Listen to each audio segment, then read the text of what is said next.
This is Report to Wyoming. Today I'm talking with Jay Yu, the founder and executive chairman for a new company called NANO Nuclear Energy Incorporated, and NANO CEO, a nuclear physicist, and head of reactor development, James Walker, about uranium and why it's reached a 15-year high and what they think this means for the industry. I'm a chartered nuclear physicist.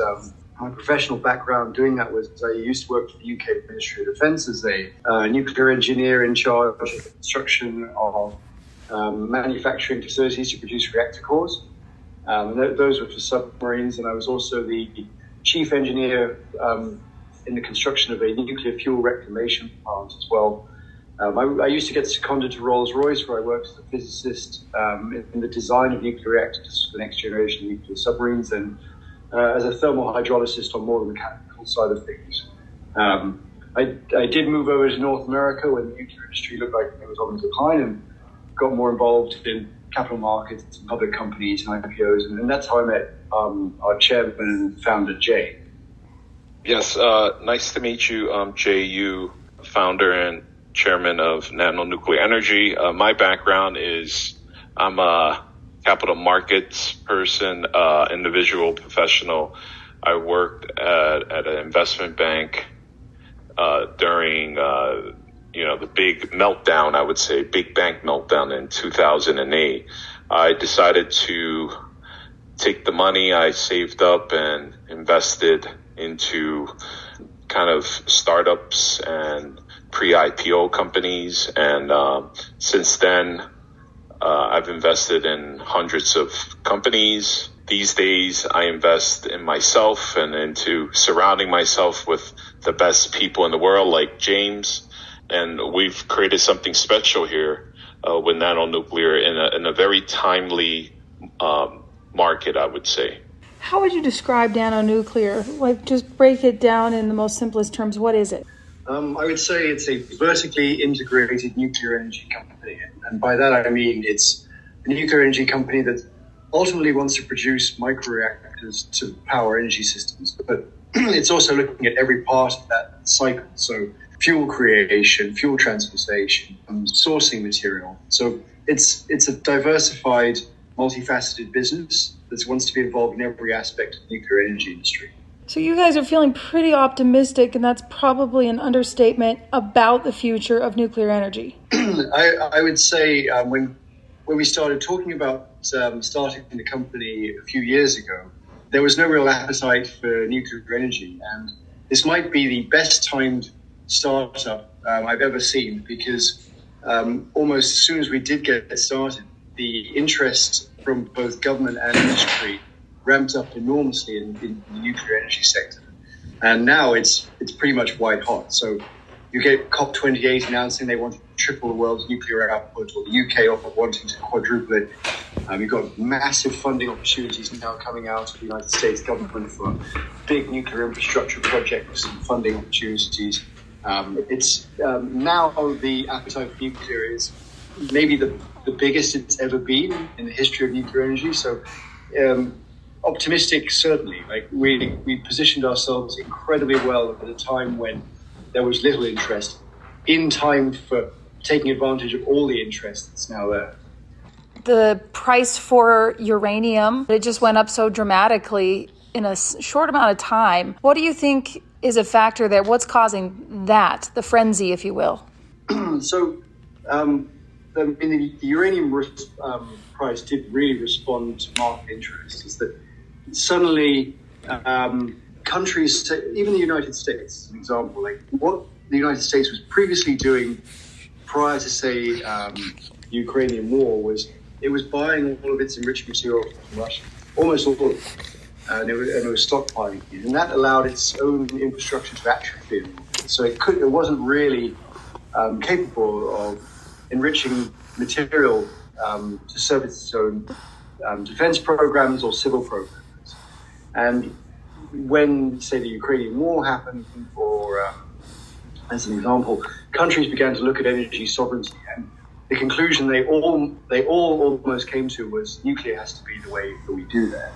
And as soon as the government began to invest enormous amounts of money in reconstructing infrastructure, and we see that US, UK, in countries that have no nuclear energy background, like the Philippines or Indonesia or those sort of regions, they're now looking at nuclear energy as well. And that's caused an enormous interest, obviously, in the uranium, the source of the power for this. And so it really is just a reflection of the changing attitude, the global attitude towards nuclear. There are also other factors that featured in this too. So, for instance, like a few years ago, like Germany, as an example, moved away from wanting to get involved in nuclear energy and wants to get more involved in wind and solar to supplement its energy systems. And that actually resulted in the country not having enough power, and energy bills skyrocketed. So they had to buy energy from Poland, which was generated by coal, or buy energy from France that was generated by nuclear. And so they lost energy sovereignty, and bills went up, and their carbon emissions went up too. So it was all in all a disaster. So they have to pile back into nuclear now. And even the Japanese that wanted to scale down their nuclear are going back into nuclear again. And that has all contributed to this massive rise in uranium prices. I just want to quickly add, if you look at also the macro picture throughout the world with COP28, tripling nuclear until 2050 to reach net zero goals. Each country, that means it has to build up their kind of arsenal of nuclear energy supplies, which is uranium being the foundation of this. So all these kind of investors, retail, institutional, are now pouring in, and all these uranium stocks are rising because everyone knows there's a little bit of uranium out there, and obviously not enough mines or even junior mining companies that are coming out, because most of them eventually will fail, but a few of them will get into production. But in order to get into production, you've got to spend hundreds of millions of dollars to do this. And this causes massive dilution in companies. So the ones that actually survive are going to be the ones providing this commodity, but there's not enough. So there's essentially a crunch that's happening here. And now Wall Street is taking hold of this and is knowledgeable about this crunch. So now this driving up the spot price, and I think today it reached well over $100. So now it's just getting to a point where the retail market is pouring into this, and there's just not enough of this fundamental commodity to push towards the tripling of nuclear energy. So that's the big crunch here, and I think that's what's exciting a lot of just investors around the world. Yeah, and that's exciting for Wyomingites if we consider how much uranium we have. It occurs to me that maybe this is something that legislators should be looking at very seriously. One mine just went back into operation. It was an old mine. Are you guys eyeing Wyoming and wondering also why we aren't doing more mining right now? I think, well, James, you could go. No, you go first. I was just going to say there was an opportunity brought to us in an asset in Wyoming. I could have got it involved in another asset that was, as a private investor as well. So there are a lot of things coming out of the state. NANO Nuclear does have a subsidiary. It's called American Uranium, and we are looking and we're actively searching for uranium assets. So we could end up being in Wyoming. So if you have any, let us know as well. If you have any geologists there sitting on land that they think is rich in uranium, hey, we might be interested. I can tell you Wyoming has one of the largest uranium deposits in the world. So. Oh, yeah, we know that. Yeah. Okay. I know that sounds... Yeah, James can add more. What were you going to say, James? Well, I was going to add, I was going to mention actually that Wyoming has enormous deposits of uranium. The only problem I think that the mining industry has is usually the lead time from, the uranium is in the ground to a mining operation can be a lot of the time. Say, for instance, you're looking really at a year of exploration, it needs permitting times, maybe that takes out a bit more. Then you need to build a mining plan, and you need feasibility studies, and then pre-feasibility, and then definitive bankable feasibility studies. And this can and then you need to install infrastructure and mining and mine works too. And sometimes that process can be 5 to 6 years. And so a lot of groups are looking for nearer term developed projects. That doesn't mean to say that these greenfield mining projects won't get developed or won't start to get developed rapidly now, but the lead time can be quite slow. And so Wyoming should benefit, because the good thing about the nuclear renaissance is that the demand in 5 years is still going to be there, if not more. But it's going to take the state a little while just to catch up with the demand and, producing to meet that demand. The exclusivity of it, or the commodity of uranium, that's what's driving prices up. So with the growing demand, I guess what I was trying to get at is, are we able to meet that, or do you anticipate that prices will just continue to rise? I think go ahead, James, you first. No, you go ahead. No, I was just going to say, from the looks of just the numbers, there's obviously physical trusts of uranium. I think it's called Sprott Physical Trust. They literally have gone out and bought all this uranium supply out of the market. So you have actual institutional and sophisticated investors that are coming in and and loading up on this, you could say, on the physical commodity, and then actually listing it as a tradable asset, right? And so everyone's pouring into that the tradable asset. So you have that. You have institutional and sophisticated investors buying it physically. All these governments are now hungry for nuclear energy, right? Because it's clean energy. So you have that going on. You have sophisticated investors, and then you have retail guys just trying to figure out where to go.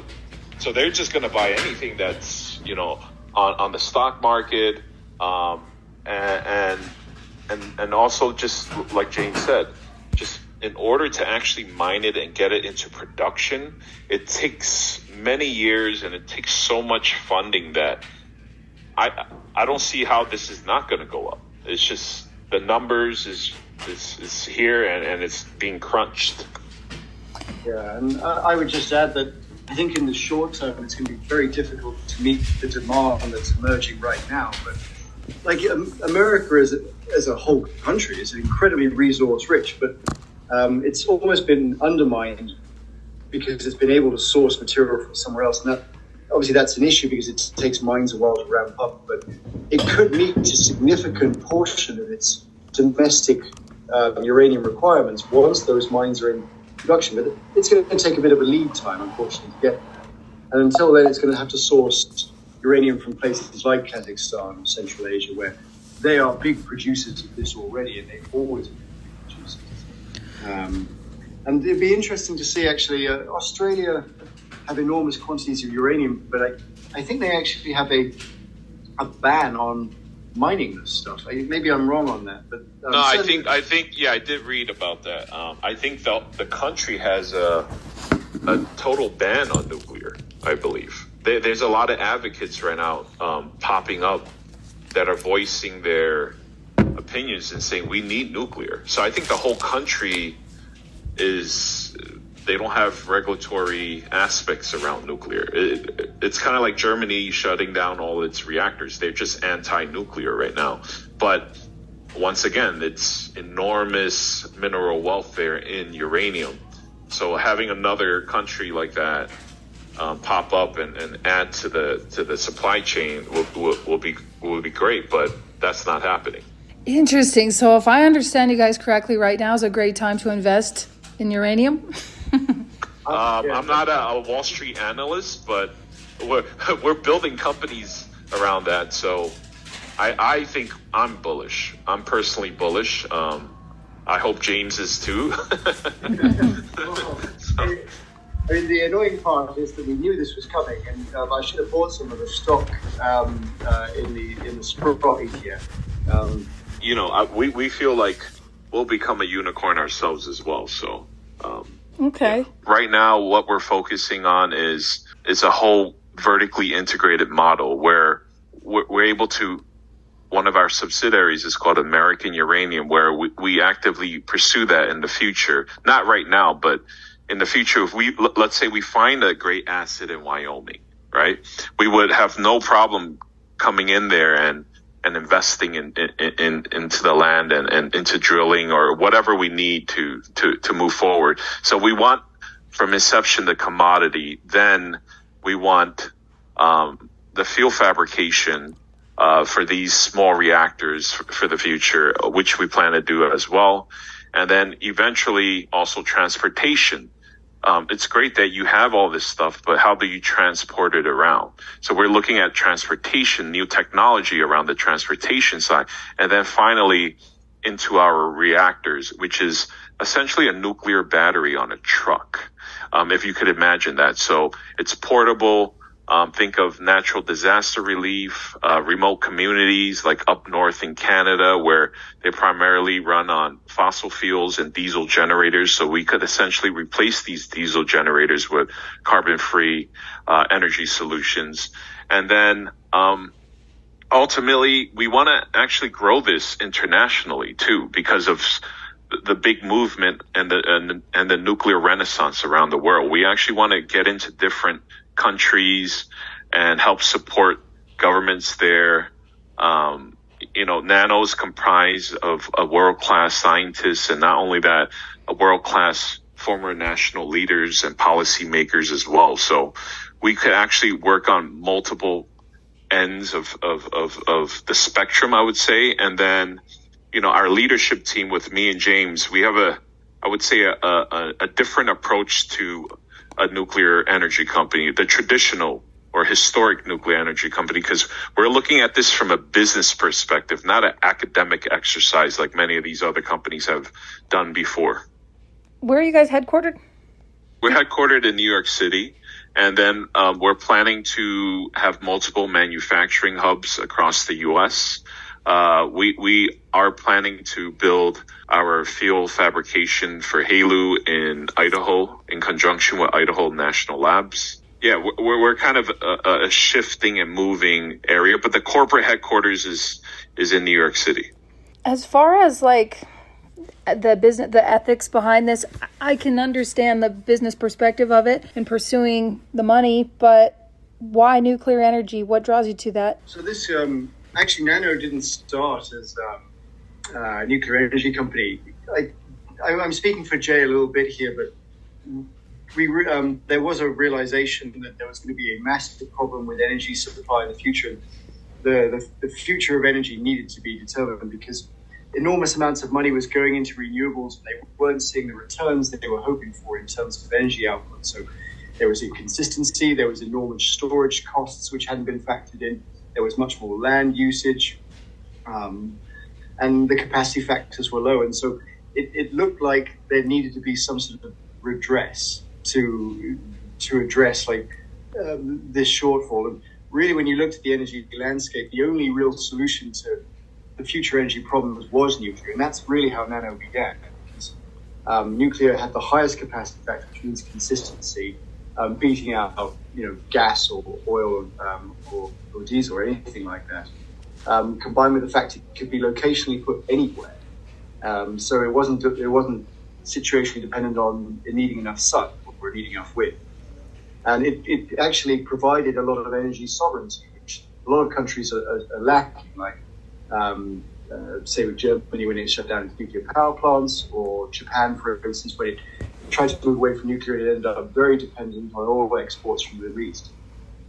So nuclear was obviously the direction things were going in when you took a sober, objective look at things. But when we realized that and we began analyzing the nuclear space itself, we got involved in the microreactor side of things because we believed that was the potential largest market. And for the reasons Jay mentioned in his previous answer, if we were creating microreactors, there were hundreds of thousands of potential destinations for this. So remote habitation, remote oil and gas projects, remote industry, charging station for EV vehicles, putting them on maritime vessels, powering AI centers and data centers for industry, military bases. And for that reason, that's why we steered in the nuclear space into the microreactor area. And from there, actually, that's where we started branching out into other industries like fuel manufacture and fuel transportation.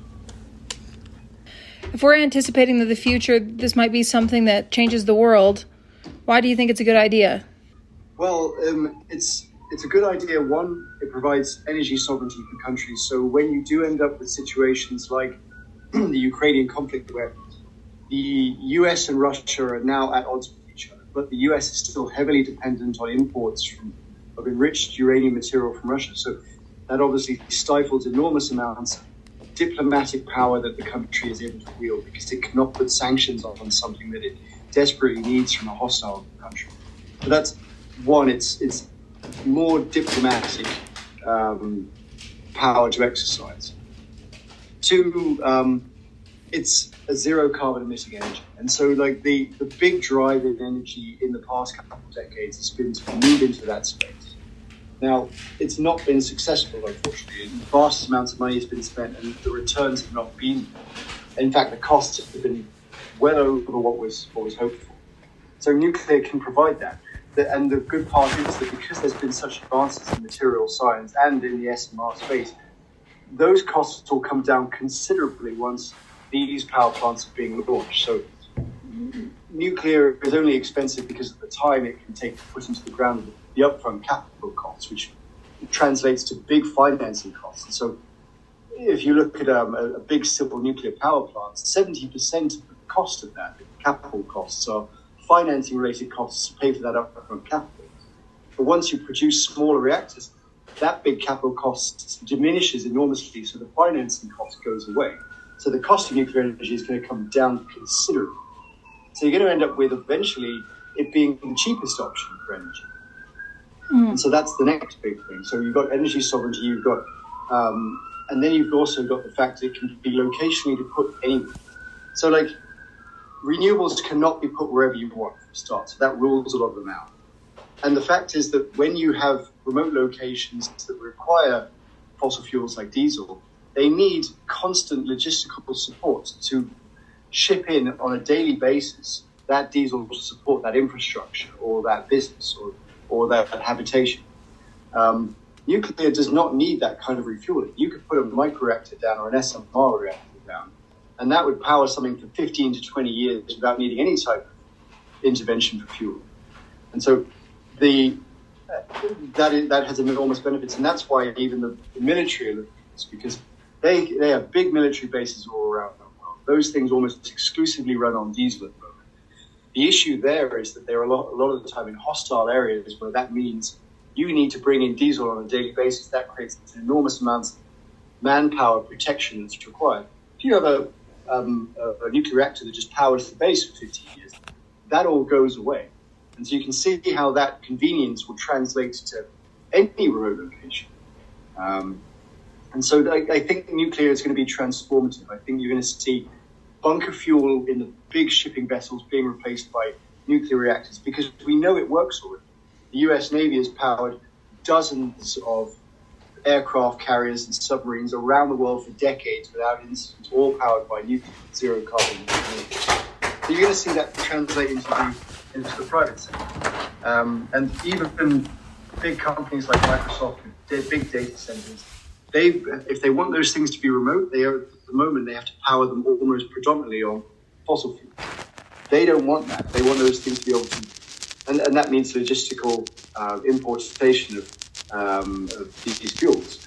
A nuclear reactor can sit there and power these big data centers for 20 years, and they don't need to worry about the power. So that kind of transition is going to be enormously transformative on a global scale, not just domestic. I wonder how much explaining you guys have to do for educating on what nuclear energy is, and if you've had any roadblocks. So it does happen that I think nuclear suffers very poorly from a reputation that's not really deserved. In terms of things like we get asked safety questions, terrorist questions, things like that. And just to touch on those quickly, we always try and point out that nuclear is the safest form of energy that's ever been developed. Like, if you look at deaths per gigawatt hour, it beats out wind, it beats out solar, it actually beats out everything. There's a lot of misconceptions. Like, a nuclear reactor, for a start, can't blow up or anything like that. It can't be turned into a bomb. And people ask us questions like, "What about a dirty bomb?" The fuel within a reactor is not enriched to explode to the level that it's needed to create a bomb.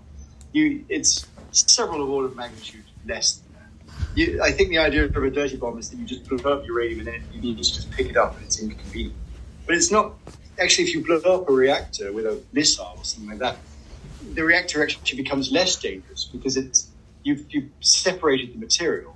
Because the way a reactor works is you push enough uranium together that it creates enough reactions that creates a chain effect that releases energy. If you separate that uranium, that chain effect goes away, so it actually becomes more safe. So there's very little risk to nuclear. It's already the same. The reactors are going to get even safer because once you start reducing the size of a reactor, like from a big civil power plant to an SMR or a microreactor, the parts within them become fewer, mechanical components become fewer, the working parts become fewer. So the mechanisms for failure become reduced in number too. So it's the safest energy that's going to get even safer. And concerns outside of that we get asked about, which we only ever get asked, say, by people who aren't involved in the nuclear industry about terrorist threats or something like that. There's no risk on that front. I mean, a terrorist stole a microreactor. The best thing he could hope for is to, power his home or something like that, because you couldn't take the material out and do anything useful. So I think there needs to be a general effort within the nuclear industry to try and communicate things, because even when, say, accidents happen like Fukushima or 3 Mile Island, nobody dies in those instances. It's still instances where it's just inconvenient cleanup. And I think that needs to be remembered. But radiation can sometimes be one of those sort of irrational fears that develop very naturally in humans, because it's a danger you can't see. And for that reason, I think it commands a disproportionate amount of alarm, I think, in the general population that aren't familiar with just how safe the industry is. Jay, do you think that the future is nuclear? Is that why you've invested so heavily in this? Yeah, so when I formed NANO Nuclear, my approach was innovation. And when I look into nuclear, I saw it was a kind of, there was no innovation in terms of, it was just all these big reactors. And there was a lot of these small ones that were coming up, but it seemed pretty slow and kind of like the energy, you could say, was lacklustered in terms of just interest. And that's what I like to do. I want to look into a sector that no one's looking at, but that I'm placing a big bet on, that I think is going to come back. Did it come back in a very opportune time? Yes. Was I willing to ride it out for many, many years? Yes. So I think the main like quote I would say out there from a big financial person was Larry Fink of BlackRock, the chairman. He said the next 1,000 unicorns aren't social media companies or search engines. It's clean energy, green energy, and technologies that are going to change the world and to make it a greener place. And that kind of reinforced my thesis into this. And ever since then, like James said, he says this is probably the best time startup that he's seen. And we've built something special here because we surrounded ourselves with the best of the best in the world. And people will soon see that, what we're doing, and we're going to be announcing a lot of tremendous, milestones for us that we'll be reaching this year as well. So I'm excited about the future and all this government support and worldwide support in the nuclear renaissance it just adds kind of fuel to the fire of what we're doing. This has been Report to Wyoming, presented in the public interest by Town Square Media.